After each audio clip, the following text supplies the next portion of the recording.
பிஸ்மில்லாஹிர்ரஹ்மானிர்ரஹீம். அல்ஹம்துலில்லாஹ் அல்ஹம்துலில்லாஹ் அஷ்ஹது அன் லா இலாஹ இல்லல்லாஹ் வஹ்தஹு லா ஷரீக லஹ். அல்லாஹ்வின் பெயரால் மிக்க அருளாளர், மிக்க கருணையாளர். அவர் தனித்தவர், எந்தவித தேவைகளும் அற்றவர். வணக்கத்திற்குரியவர் அந்த ஒரு கடவுள் மட்டுமே என்று நான் சாட்சியம் பகிர்கின்றேன். அவரை தவிர வேறு தெய்வங்கள் எதுவும் இல்லை. இன்ஷா அல்லாஹ் அல்லாஹ்வுடைய அருளாலும் ஆசீர்வாதத்தாலும் அல்லாஹ்வால் தேர்ந்தெடுக்கப்பட்ட சரணடைந்த ஊழியர்களை நம்ம இங்கே அமர்ந்திருக்கிறோம். இது சிறப்பான அல்லாஹ்வால் எடுத்து சொல்லக்கூடிய ரமலான் மாதத்தோட 2வது ஜும்மாவாக இருக்குது. இந்த மாதத்தில்தான் வழிகாட்டல், தெளிவான போதனைகள் மற்றும் சட்டம். வழிகாட்டல்ங்கிறது இந்த வேதத்தை சொல்றார் அல்லாஹ். காண்பவர்கள் நோம்பிருக்க வேண்டும் அப்படிங்கிற ஒரு விஷயத்தை சொல்றார். உங்களுடைய நன்றி அறிதலை காட்டுவதற்காக, கடவுளுக்கு உங்களுடைய நன்றி அறிதலை காட்டுவதற்காக இந்த மாதத்தில் தான் வழிகாட்டல், தெளிவான போதனைகள், சட்டம் ஆகிய அருளப்பட்ட மாதமாக இருக்குது. இந்த மாதத்தை காண்பவர்கள் நோன்பு இருக்க வேண்டும் அப்படிங்கிறார். நோம்போட சட்டத்திட்டம் எல்லாமே நமக்கு தெரியும். அல்ஹம்துலில்லாஹ். இன்னைக்கு நம்ம பார்க்கக்கூடிய விஷயம் என்னன்னா, இந்த வேதத்திலிருந்து, அல்லாஹ்வால் கொடுக்கப்பட்ட இந்த வேதத்தில் இருந்து ஒரு 3-4 மாதங்களாகவே இந்த கருத்து வேறுபாடு, ஒவ்வொருத்தருடைய கருத்து ஒவ்வொரு விதமாக இருக்குது. இந்த உறுதிப்பாடு, விடாமுயற்சி அப்படிங்கிற விஷயத்தை பற்றி. ஆனால் அனைவராலும் ஏற்றுக்கொள்ளக்கூடிய ஒரே கருத்து என்ன அப்படின்னு கேட்டால் எல்லாருக்குமே தெரியும், லா இலாஹ இல்லல்லாஹ். அதில் எந்த மாற்று கருத்துமே கிடையாது, இருக்கவும் கூடாது. காட் இஸ் ரன்னிங் எவ்ரிதிங் அப்படிங்கிறத எல்லாருமே அக்செப்ட் பண்ணிக்கிறோம். அதுலேயும் எந்தவித சந்தேகமும் இருக்கக்கூடாது. என்னைய பொறுத்த வரைக்கும் God is running everything, anything அப்படிங்கிறது தான் என்னுடைய ஒரு விஷயமா இருக்குது. ஒவ்வொன்றையும் செய்யக்கூடியது கடவுள் தான், எல்லாத்தையுமே செய்யக்கூடியது கடவுள் தான். அதில் அந்த புரிதல் அப்படிங்கிறது மாறும்போது தான் கருத்து வேறுபாடுங்கிறது, என்னுடைய கருத்து இதாக இருக்குது, உங்களுடைய கருத்து இதாக இருக்குது அப்படிங்கிற ஒரு விஷயம் வருது. அதுக்கு தான் என்ன சொல்றாருன்னா, கடவுள் மீது நம்பிக்கை கொள்ளுதல் அப்படிங்கிறது கடவுளுடைய தன்மைகளை, கடவுள் மீது நம்பிக்கை கொள்ளுதல் அப்படிங்கிறது கடவுளோட தன்மைகளை நம்புறது அவசியமா இருக்குதுங்கிறாரு. நீங்க கடவுள் மீது நம்பிக்கை கொள்றீங்கன்னா, காட் இஸ் ரன்னிங் எவ்ரிதிங், எல்லாத்தையும் செய்யக்கூடியது கடவுளாக தான் இருக்கிறாரு அப்படிங்கிற நம்பிக்கை உணரணும். அதோட அவசியமா இருக்குது அப்படிங்கிறார். அவருடைய தன்மைகளை, எந்தெந்த விஷயத்துல அவர் என்னென்ன சொல்றாரு, நான் வழங்கிய வாழ்வாதாரங்களில் இருந்து அப்படிங்கிறாரு. சில இடத்துல நான் அப்படிங்கிறத சொல்லுவாரு, சில இடத்துல நீங்கள் அப்படிம்பாரு. அப்ப என்னன்னா, நான் நீங்கள் அப்படிங்கும் போது சில விஷயங்களை கடவுள் நமக்கு கட்டளையாகவும் கடமையாகவும் சொல்லிடாரு. இதை நீ செய்யணும், செஞ்சா நான் உன் கூட செய்யறதுக்கு ஃபுல்லா நான் சொல்லிக்கிட்டே இருப்பேன். நீ செய்யக்கூடிய நன்மையான விஷயங்களுக்கு நன்மையை கொடுப்பேன். ஆனா தீமைங்கிறது என்கிட்ட இருந்து இல்லை, நீ செய்யக்கூடிய உன்னுடைய பாவத்தோட ஒரு பின்விளைவா தான் தண்டனை அப்படிங்கிறது என்கிட்ட இருந்து வருது. அந்த புரிதல் தான். நான் எதையுமே தீமையை ஏற்படுத்தவே இல்லை, இதை செய்யக்கூடாதுன்னு நான் சொல்றேன். அதை நீ செஞ்சுக்கிட்டியாக்கும் அதோட தண்டனை தான், அந்த பாவத்தோட தண்டனை தான், அந்த பாவத்துக்கான பின்விளைவு தான் தண்டனை அப்படிங்கிறத கடவுள் சொல்றாரு. அப்ப கடவுள் மீது நம்பிக்கை கொள்ளுதல் அவருடைய தன்மைகளை நம்புதலை அவசியமாக்குகின்றது. அவற்றில் ஒன்று, எல்லாவற்றையும் அவர் செய்கின்றார். கடவுளோட தன்மைகளை அறிகின்றார், எல்லாவற்றையும் அவர் செய்கின்றார் அப்படிங்கிறது காட் இஸ் ரன்னிங் எவ்ரிதிங். கடவுளை அறிந்து கொள்ளாமல் நம்பிக்கை இல்லை. கடவுளோட தன்மைகளை நீங்க அறிஞ்சுக்கிறாம அப்படிங்கிறது அந்த நம்பிக்கை முழுமை அடையாது அப்படிங்கிற ஒரு விஷயத்தை கடவுள் கற்றுக் கொடுக்குறாரு. கெட்ட விஷயங்களானவை கடவுளின் விதிகளுக்கேற்ப, நல்லா நோட் பண்ணிக்கணும், கெட்ட விஷயங்களானவை கடவுளின் விதிகளுக்கேற்ப நம்மாலே அடைந்து கொள்ளப்படுகின்றன. மது அப்படிங்கிறது தவறான ஒரு விஷயங்கிறாரு. அதுல 2 சொல்லிடுறாரு. அதுல உங்களுக்கு குறைந்தபட்சம் நன்மை இருக்குது அப்படிங்கிறது நமக்கு நல்லா தெரியும். நம்மளுடைய உடலுக்கு வைக்கக்கூடிய காஃப் சிரப்ல நம்ம ஆல்கஹால் அப்படிங்கிறத யூஸ் பண்ணிக்கிறோம். பெர்ஃப்யூம்ல ஆல்கஹால் சேர்ந்தாதான் அதோட ஸ்மெல் நல்லா இருக்கும் அப்படிங்கிறது நமக்கு நன்கு பரிச்சயமான ஒரு விஷயம். ஆனா அதே இதை நீங்க அளவுக்கு அதிகமா எடுத்துக்கிட்டீங்க அப்படின்னு சொன்னா உங்களையே நீங்களே மறந்துடுவீங்க, உங்களுடைய சுயநிலையை நீங்களே மறந்துடுவீங்க. அதை நான் தடுக்கிறேன் அப்படிங்கிற ஒரு விஷயத்த சொல்றாரு. அப்ப கெட்ட விஷயங்களானவை கடவுளின் விதிகளுக்கேற்ப நம்மாலே அடைந்து கொள்ளப்படுகின்றன, மேலும் சாத்தானால் நிறைவேற்றப்படுகின்றன. அந்த கெடுதல் அப்படிங்கிறது சாத்தானால் நிறைவேற்றப்படுகிறது. நான் கெட்டதுன்னு சொல்லிட்டேன், அதை நீ செஞ்சுட்டியாக்கும் அதோட பாவத்திற்கான பின்விளைவு நான் தண்டனையா கொடுத்துருவேன் அப்படிங்கிறாரு. அப்ப என்ன அப்படின்னா, கடவுள் ஒவ்வொன்றையும் செய்பவராக இருக்கிறாரு, கடவுள் அனைத்தையும் செய்யக்கூடியவராக இருக்கிறாரு. God is running everything and anything அப்படிங்கிற ஒரு விஷயத்த நம்மளுடைய புரிதல் வந்து மாறிடுச்சு அப்படின்னு சொன்னா அது வந்து கருத்து வேறுபாடுங்கிற ஒரு விஷயத்துல வந்துடும். அதனாலதான் சொல்றாரு, ஒரு இடத்துல நான் ஆரம்பிக்கும் போது சொன்னேன், நான் வழங்கிய வாழ்வாதாரங்களில் இருந்து நீங்கள் ஏழைகளுக்கென தர்மம் கொடுக்க வேண்டும் அப்படிம்பாரு. இன்னொரு இடத்துல என்ன சொல்லுவார்னா, நீங்கள் உறுதிப்பாட்டுடன் விடாமுயற்சியுடன் இருக்கணும்னு சொல்லுவார். அதாவது இந்த வேலையை நீ செய்யணுங்கிறத சொல்லிடாரு. நீங்க செஞ்சீங்களாக அந்த உறுதிப்பாடை விடாமுயற்சி அவர் உங்களுக்கு கூட இருந்து அதை வந்து பண்றதுக்கு வந்து பண்ணிக்கிட்டே இருக்கும். இதுதான் என்னுடைய கருத்தா இருக்குது. புரிதல்ங்கிறது இந்த விதமா தான் இருக்கணும். அப்ப என்னன்னா, சில வேலைகளை வந்து கடவுள் வந்து நம்மளை வந்து செய்ய சொல்லிடுறாரு, கடமைகள் கட்டளைகள் செய்ய சொன்னார் அப்படின்னா அதை நம்ம செஞ்சோம் அப்படின்னா கடவுள் அதுக்கு வந்து நமக்கு வந்து உறுதுணையா இருப்போம் அப்படிங்கிற ஒரு விஷயத்த வந்து கடவுள் வந்து சொல்றாரு.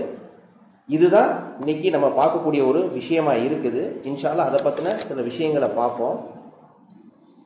9:33 சொல்றாரு,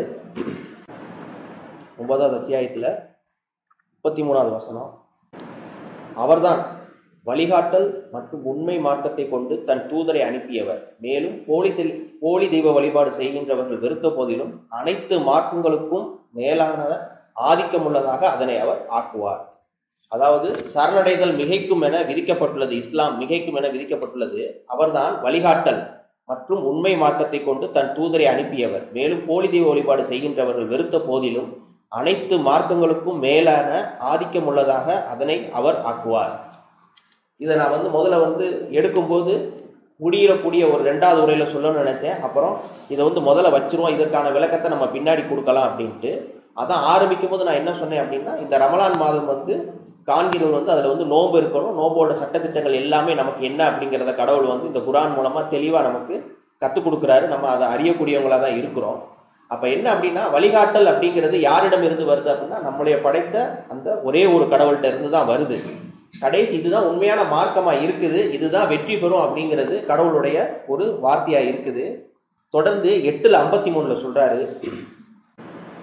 எந்த மக்கள் மீதும் அவர் அருளிய ஒரு அற்புடையை தாங்களாகவே மாற்றிக்கொள்ள அவர்கள் முடிவெடுத்தாலே அன்றி அல்லாஹ் மாற்றுவதில்லை, அல்லாஹ் செவியேற்பவர் சர்வம் அறிந்தவர். இதுக்கு தூதர் என்ன டைட்டில் கொடுத்திருக்காருன்னா, தண்டனை, பாவத்தின் பின்விளைவு அப்படிங்கிறத கொடுத்திருக்கிறாரு.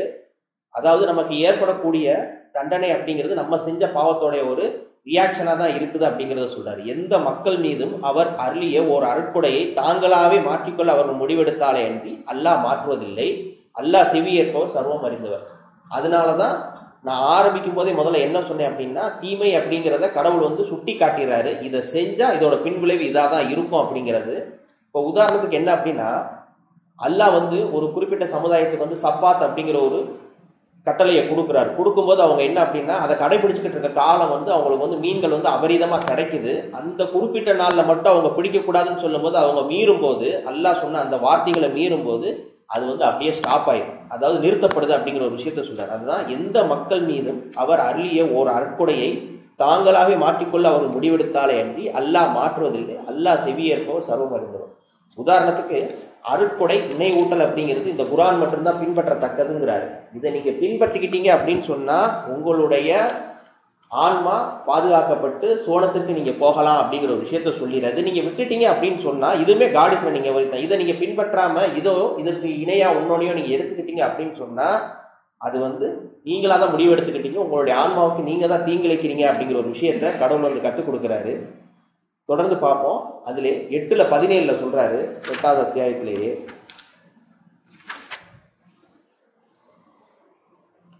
அவர்களை கொன்றவர்கள் நீங்கள் அல்ல, அல்லாஹ் தான் அவர்களை கொன்றவர்.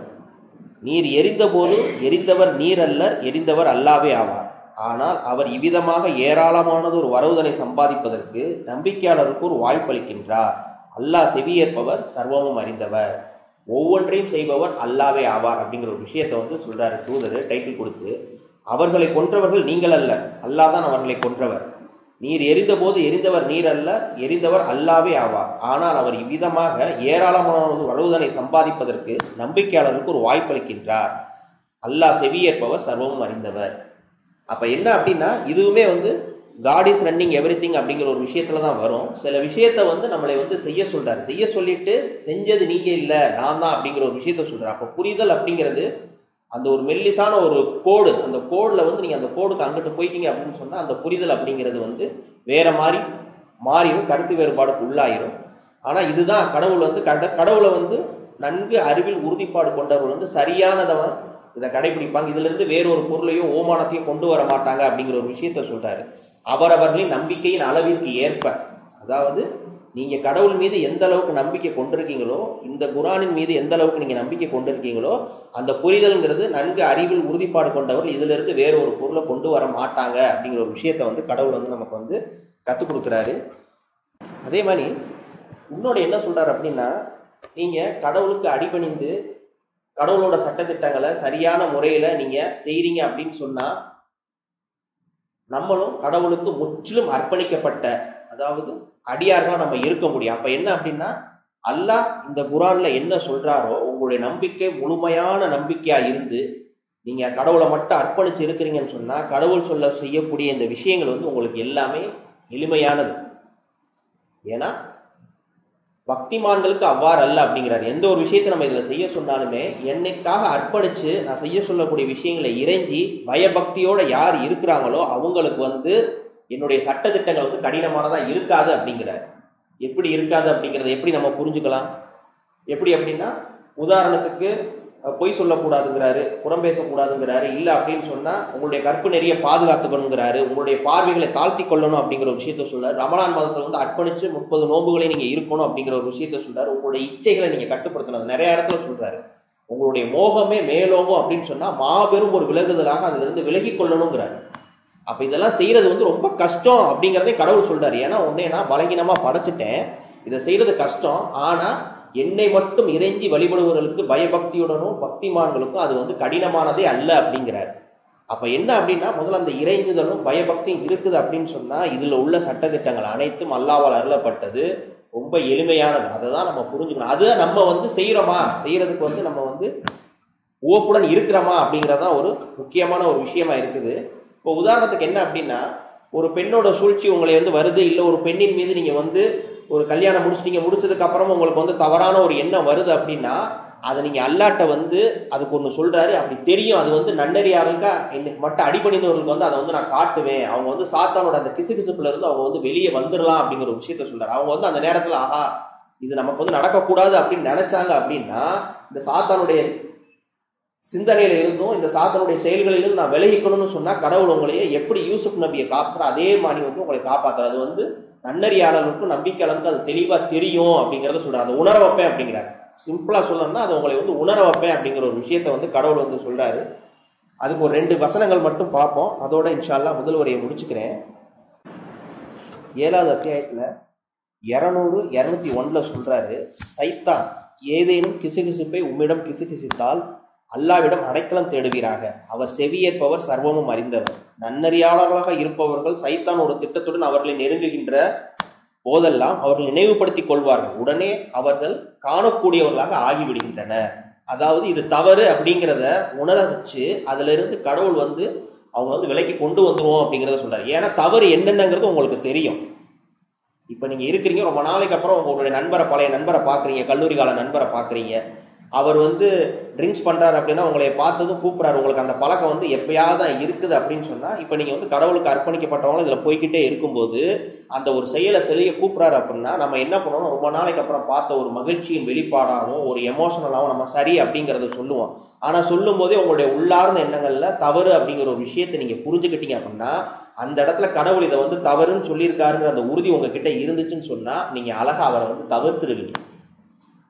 இது ஒரு உதாரணத்துக்கு சொல்றேன், பிராக்டிக்கலா நம்மளுடைய வாழ்க்கையில நடக்கக்கூடிய ஒரு இயல்பான ஒரு நிகழ்வை சொல்றேன். இது மாதிரி ஒவ்வொரு நிகழ்வுகளுமே தவறு அப்படிங்கிறத கடவுள் நமக்கு வந்து உள்ளார்ந்த எண்ணங்கள்ல கற்றுக் கொடுத்துடுறாரு, வச்சிடுறாரு.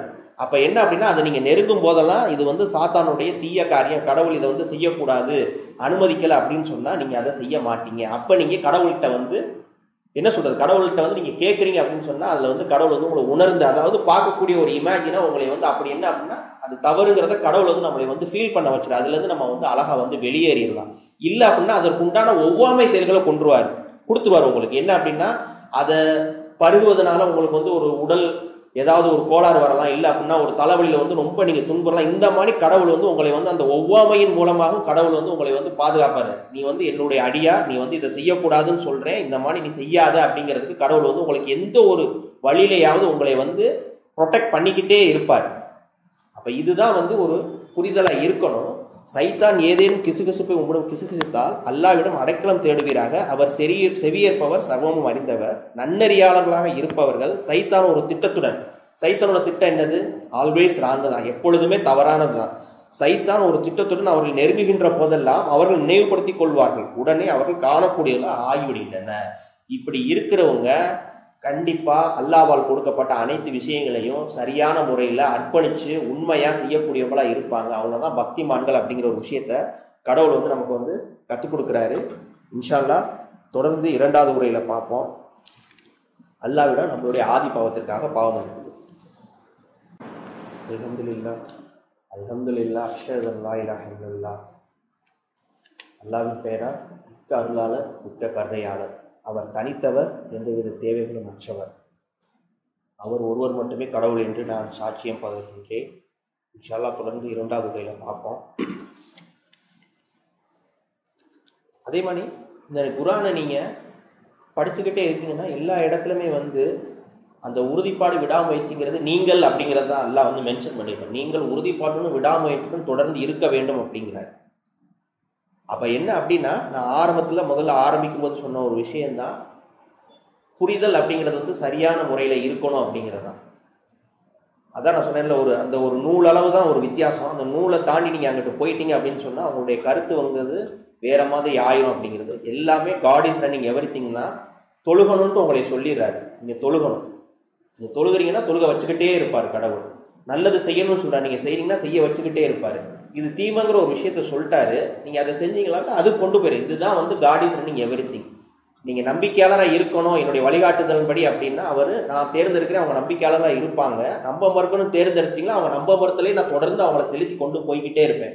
அதன் மூலம் பாத்தீங்களாக்கா அவங்களுக்கு வந்து கிடைக்கக்கூடிய அவங்க எண்ணத்தின் விளைவாக அது எல்லாமே அவங்க என்னால முடிஞ்சது, நம்ம இதை செஞ்சோம் அதனால இது கிடைச்சது அப்படிங்கறது அப்படியே போக போக கடவுள் வந்து அதை வந்து தொடர்ந்து அதை கொண்டு போய்கிட்டே இருப்பார். அப்ப அதுக்கு காரணம் என்ன அப்படின்னு கேட்டீங்களாக்கோ அந்த நம்ப மறுப்பவருடைய நிலையை வந்து கடவுள் வந்து அவங்களுக்கு வந்து சாதகமா ஆக்கி அவர் அதுல அப்படியே கொண்டு போய்கிட்டே இருக்காங்க. அப்ப நம்பிக்கையாளர்கள் அப்படிங்கும்போது நம்ம கடவுள் மட்டும்தான் நம்பும் போது கடவுள் நம்ம வந்து சாதாரணமா விடமாட்டோம். சோதனையை கொடுப்பாரு, கஷ்டத்தை கொடுப்பாரு, எல்லா விஷயங்களையும் செய்ய சொல்றாரு. ஆனா பக்திமான்களுக்கு அவ்வாறு அல்ல. அப்ப பக்திமானா இருக்கணும் கண்டிப்பா. அதுதான் நம்மளுடைய ஃபர்ஸ்ட் ஜாபாவே இருக்குது, முதல் வேலையே அதுதான். அதுக்கப்புறம் தான் எல்லாமே.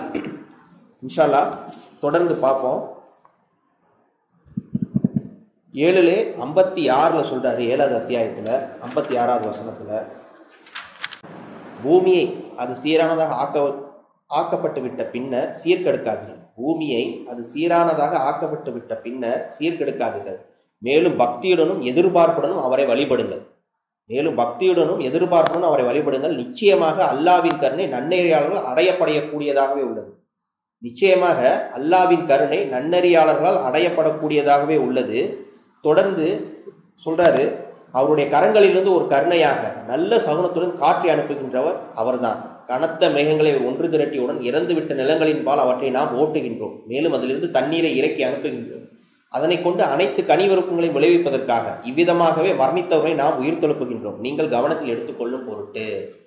அப்ப என்ன அப்படின்னா, உங்களுக்கு என்னென்ன தேவை இருக்குதோ அதை நீங்க கடவுள்கிட்ட வந்து பக்தியுடனும் எதிர்பார்ப்புடனும் கேட்கலாம் அப்படிங்கிற ஒரு விஷயத்த சொல்றாரு. அவருடைய கரங்களில் இருந்து தான் ஒரு கருணையாக நல்ல சகுனத்துடன் காற்றி அனுப்புகின்ற அவர்.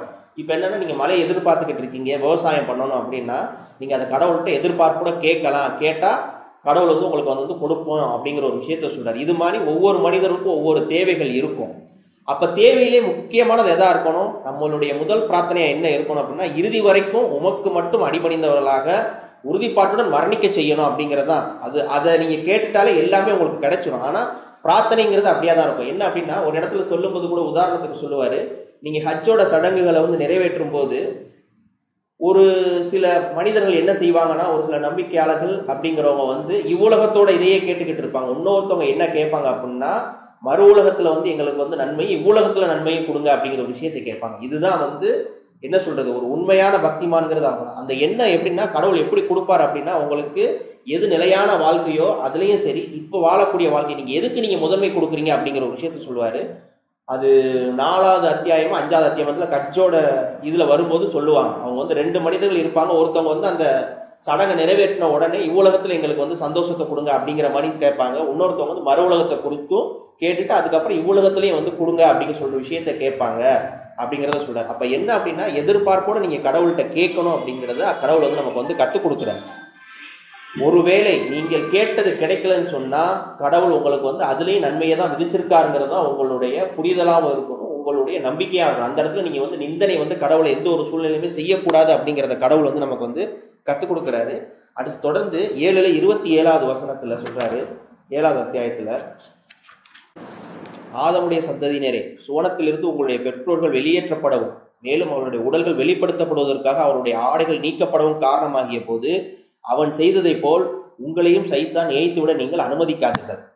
ஆதமுடைய சந்ததியினரே, சுவனத்திலிருந்து உங்களுடைய பெற்றோர்கள் வெளியேற்றப்படவும் மேலும் அவருடைய உடல்கள் வெளிப்படுத்தப்படுவதற்காக அவருடைய ஆடைகள் நீக்கப்படவும் காரணமாகிய போது அவன் செய்ததை போல் உங்களையும் சைத்தான் ஏய்த்துவிட நீங்கள் அனுமதிக்காதீர்கள். அவனும் அவனுடைய வம்சத்தரும் உங்களை பார்க்கின்றனர், அதே சமயம் நீங்களும் அவர்களை பார்ப்பதில்லை. நம்பிக்கை கொள்ளாதவருடைய தோழர்களாக சைத்தான்களை நாம் நியமித்து விடுகின்றோம். நான் சொன்னேன்ல, ஒவ்வொரு விஷயமும் நீங்க கெடுதல்ங்கிறது தீமைங்கிற ஒரு விஷயத்த நீங்க தண்டனை அடையாம இருக்கணும்னா கடவுள் இது செய்யக்கூடாதுன்னு சொல்றாரு பாத்தீங்களா. அப்ப நீங்க வந்து கடவுள்கிட்ட வந்து பாதுகாப்பு கேட்கணும், அதை நான் உங்களை உணர வச்சிருவேன் அப்படிங்கிறல. அது மாதிரிதான் இந்த இடத்துல என்ன சொல்றாருன்னா, நம்மளுடைய பெற்றோர்களான ஆதமோட சந்ததியினர் சொல்றாரு, ஆதமோட சந்ததியினர் நம்ம இருக்கணும். ஆதமுடைய சிந்தனை சுவனத்திலிருந்து எப்படி அவங்க வெளியேறப்பட காரணமாக இருந்தாங்க, அது மாதிரி நீங்களும் வந்து தவறே செய்யாம இருக்கணும் அப்படின்னு சொன்னா நீங்க வந்து சைத்தானை வந்து உங்கள்கிட்ட வந்து எப்பயுமே அனுமதிக்காதீங்க.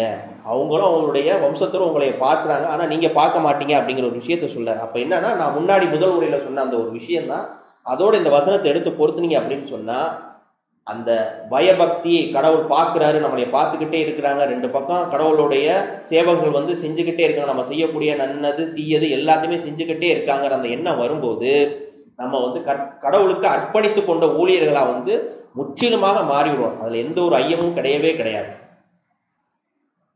ஆனா இதையும் சொல்லிட்டு கடவுள் இன்னொரு இடத்துல என்ன சொல்றாரு அப்படின்னா, இதெல்லாம் வந்து நீங்க செய்யுங்க, என்ன தவறுகள் செய்தாலுமே நான் வந்து உங்களை வந்து மன்னிச்சிடுறேன் அப்படிங்கிற ஒரு விஷயத்த சொல்றாரு. இணை தெய்வ வழிபாடு மட்டும் செஞ்சிடாதீங்க அப்படிங்கும் போது இதுவுமே ஒரு புரிதல். அதுக்காண்டி நான் வந்து சில நேரம் நல்லவனா இருந்துட்டு கெடுதல் செய்யாம வந்து கொஞ்சம் செஞ்சுக்கிறேன் அப்படின்னு சொன்னாலுமே அதுவே தவறு தான்.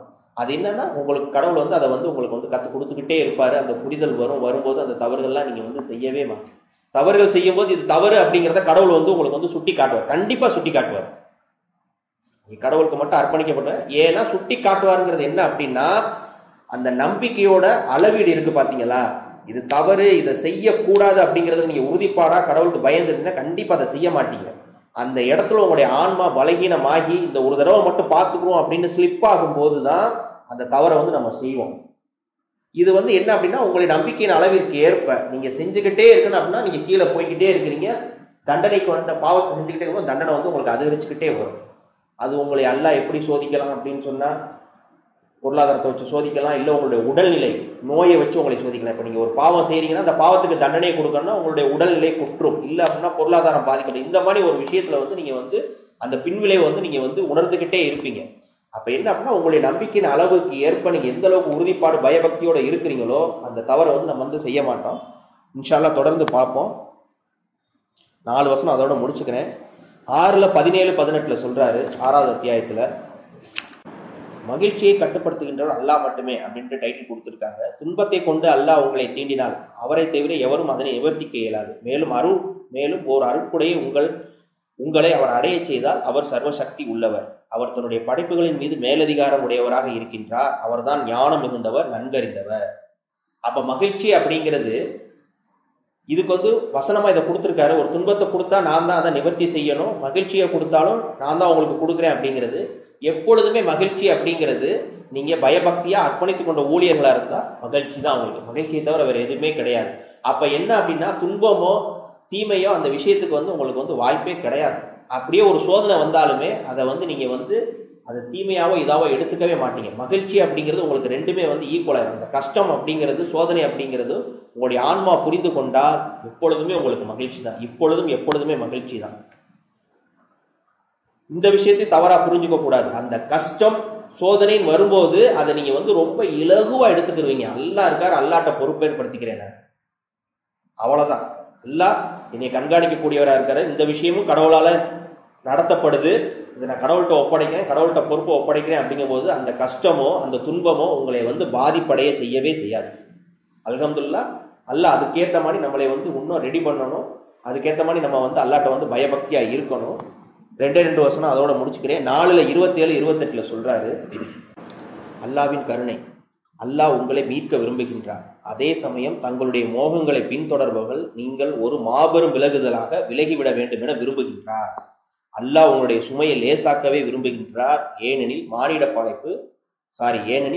படைப்பு பலகீனமாகவே படைக்கப்பட்டுள்ளது. அல்லாவின் கருணை அப்படிங்கிறத சொல்றாரு, டைட்டில் கொடுத்துட்டாரு தூதர். அல்லாஹ் உங்களை மீட்க விரும்புகின்றார். அதே சமயம் தங்களுடைய மோகங்களை பின்தொடர்பவர்கள் நீங்கள் ஒரு மாபெரும் விலகுதலாக விலகிவிட வேண்டும் என விரும்புகின்றார். அல்லாஹ் உங்களுடைய சுமையை லேசாக்க விரும்புகின்றார். ஏனெனில் மானிட படைப்பு பலகீனமாகவே படைக்கப்பட்டுள்ளது. என்ன அப்படின்னா, ஒரு விஷயம் கேட்டீங்க அப்படின்னா இந்த சமுதாயத்தில் ஒரு சொல்லுவாங்க, டீ டோட்லர் அப்படிம்பாங்க. அதாவது அந்த மனிதனுக்கு வந்து எந்த பழக்கமே இல்லை, ஸ்மோக் பண்ண மாட்டாரு, ட்ரிங்க் பண்ண மாட்டாரு, பொய் பேச மாட்டாரு, நீட்டா இருப்பார் அப்படின்ட்டு. ஆனா ஒரு விஷயத்த மட்டும் சேர்த்துக்க மாட்டாங்க, பெண்கள் அப்படிங்கிற ஒரு விஷயத்த மட்டும் டீ டோட்லர் வந்து சேர்த்துக்க மாட்டாங்க. ஆனா அதை தான் அல்லாஹ் வந்து குறிப்பிட்டு சொல்றாரு. எவ்வாறு பெண்களுக்கு கற்புள்ளதோ அவ்வாறே ஆண்களுக்கும் கற்புள்ளதுன்னு சொல்லிட்டாரு. அவங்க சட்டபூர்வமானவங்களோட தான் அவங்க வந்து அவங்களுடைய இதை செய்வாங்க அப்படிங்கிறதையும் சொல்லிட்டாரு. அல்லாவின் கருணை அப்படிங்கும் போது மாபெரும் விலகுதலாக தங்களுடைய மோகங்களிலிருந்து பின் தொடரும்போது அதுல இருந்து விலகிக்கணும் அப்படிங்கிறாரு. ஏன்னா மோகம் அப்படிங்கிறது மானிட படைப்புக்கு வந்து பலகீனமா இருக்குது, அதுல இருந்து நீங்க விலகிடணும் அப்படிங்கிற ஒரு விஷயத்த சொல்றாரு. இந்த தவறுகள் செய்யாமல் இருந்தோம் அப்படின்னு சொன்னா இதுதான் வந்து மனிதனுக்கு வந்து ரொம்ப ஒரு கஷ்டமான ஒரு விஷயமா இருக்கும். ஆனா பக்திமான்களுக்கு கிடையாது. திரும்ப திரும்ப சொல்றது, எல்லா விஷயமே கஷ்டம்ங்கிறது நம்பிக்கையின் அளவு குன்றியவர்களுக்கும் அல்லாவை இறையஞ்சாமல் பயபக்தி இல்லாமல் இருக்கிறவங்களுக்கு தான் அது கஷ்டமே தவிர பக்திமான்களுக்கு அவ்வாறு இல்லை. அதை தான் சொல்றாரு, உங்களுடைய உழைப்பை நான் ஒருபோதும் வீணாக்கி விட மாட்டேங்கிறார். என்ன அப்படின்னா, உங்களுடைய முதல் பணி என்ன அப்படின்னா அல்லாவுக்கு அர்ப்பணிச்சு அல்லாஹ் சொன்ன செயல்களை செய்யும் போது உங்களுடைய உழைப்பை நான் ஒருபோதும் வீணாக்கிட மாட்டேன். அதுதான் மிகச்சிறந்த ஒரு லாபகரமான முதலீடா இருக்குது அப்படிங்கிறதையும் கடவுள் வந்து நமக்கு கற்றுக் கொடுக்குறாரு. அப்ப என்ன அப்படின்னா, எந்த ஒரு இடத்துலையுமே வந்து இந்த புரிதல் அப்படிங்கிறது கருத்து வேறுபாடு வரும்போது நம்ம வந்து கடவுளோட வார்த்தையை வந்து சிதைக்க கூடாது. அதுதான் நான் ஆரம்பத்தில் சொல்லும்போது நன்கு அறிவில் உறுதிப்பாடு கொண்டவர்கள் கடவுளால் ஆசீர்வதிக்கப்பட்டவர்கள், அதோட உண்மையான கருப்பொருளை அறிஞ்சுக்கிடுவாங்க. நம்ப மறுப்பவர்கள் தான் அதுல இருந்து பல்வேறு ஓமானங்களையும் உதாரணங்களையும் கொண்டு வருவாங்க அப்படிங்கிற ஒரு விஷயத்த வந்து கடவுள் வந்து நம்ம கற்றுக் கொடுக்குறாரு. இன்ஷா அல்லாஹ் அந்த புரிதலை கொடுக்கறதும் கடவுள் தான் நமக்கு. அந்த புரிதலை கடவுள் நமக்கு கொடுக்கணும் அப்படிங்கிறதையும், அதே மாதிரி நான் சொல்ற ஒரு விஷயம் தான், நான் அப்படிங்கிறதுக்கும் நீங்கள் அப்படிங்கிறதுக்கும் கடவுள் வந்து நமக்கு வந்து வேற்றுமையை வந்து சரியா கற்றுக் கொடுத்துருக்காரு. நான் வழங்கிய வாழ்வாதாரங்களிலிருந்து நீங்க கொடுக்கணுங்கிறாரு. அதே மாதிரி நீங்கள் உறுதிப்பாட்டுடனும் விடாமுயற்சி, நான் கொண்டு அருளிய உறுதிப்பாட்டுடன் விடாமுயற்சின்னு கடவுள் சொல்லவே இல்லை. இதை நீங்க செஞ்சீங்களா கடவுள் உங்க கூட இருப்பார். அதுதான் காடிஸ்ல நீங்க நீங்க எதை சூஸ் பண்றீங்க, உறுதிப்பாடோடு இருக்கிறத சூஸ் பண்றீங்களா விடாமுயற்சி, அதை கடவுள் வந்து அந்த நன்மையான விஷயத்தின்பால் நல்லதின்பால் வந்து உங்களை வந்து காடிஸ்ல நீங்க எவர்த்தீங்க அப்படிங்கிறத கொண்டு போய்கிட்டே இருப்பார். இல்ல நீங்க தீமையை செய்யறீங்க அப்படின்னா தீமையின் பால் அதை வந்து கடவுள் வந்து அதை வழிநடத்தும். இதுதான் காட் இஸ் ரன்னிங் எவரிதிங் அப்படிங்கிற ஒரு விஷயம். அதுதான் அந்த ஒரு மெல்லிய நூலிலை, அதுல வந்து நீங்க எங்கிட்டு கருத்தை எடுத்துக்கிறீங்க அப்படிங்கிறத ஒரு விஷயம். இது ரொம்ப நாளா இந்த ஒரு கருத்து வேறுபாடு வந்து இந்த பயான்ல ஓடிக்கிட்டே இருந்துச்சு. இது என்னுடைய கருத்தா இருக்குது, இது நான் சரின்னு நான் சொல்லவும் இல்லை. இந்த கருத்து சரின்னு படுது, அல்லாஹ்வுடைய ஆசீர்வாதத்தை கொண்டு அல்லாஹ் உங்களுக்கும் அது சரின்னு பட்டா ஏத்துக்கோங்க. அல்ஹம்துலில்லாஹ். தொழுகைக்கு ஆயத்தமா